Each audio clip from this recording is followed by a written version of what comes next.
Data modelling ही अशी concept आहे ज्याच्यात आपला जो डेटा आहे जो वेगवेगळ्या सिस्टममधून वेगवेगळ्या बिझनेसचे जे सिस्टम्स असतात त्यातून कलेक्ट होतो आणि त्यानंतर तो आपल्या डेटाबेसमध्ये स्टोअर केला जातो. परंतु ह्या डेटाबेसमध्ये स्टोअर केल्यानंतर किंवा करायच्या अगोदर त्याचं जे काही डिझाइन आहे किंवा जे काही डेटाबेसचं ऑर्गनायझेशन आहे की कोणता डेटा कोणत्या स्वरूपात कसा स्टोअर व्हायला पाहिजे.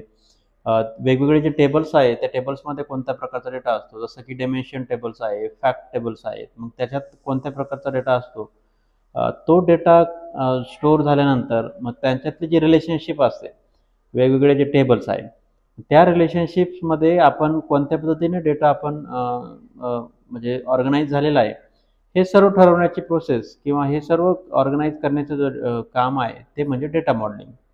डेटा मॉडेलिंग म्हणजे जेव्हा आपण रिपोर्टिंग, बिझनेस इंटेलिजन्स, डॅशबोर्डिंग या सर्व गोष्टींमध्ये जो आपला डेटा व्हिज्युअलाइज करतो, मग त्यात व्हिज्युअलाइज करण्यासाठी आपल्याला जो डेटा आहे तो व्यवस्थित आपल्याला स्टोअर करणं गरजेचं आहे.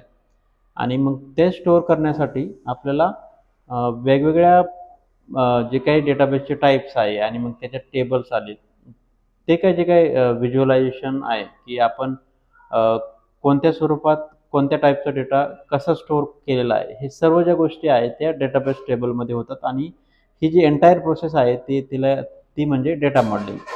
तर तुम्ही जर डेटा अनालिस्ट, डेटा आर्किटेक्ट किंवा डेटा सायन्समध्ये जरी काम करत असाल तर डेटा मॉडेलिंग ही कन्सेप्ट जी आहे त्याची अंडरस्टँडिंग असू द्या.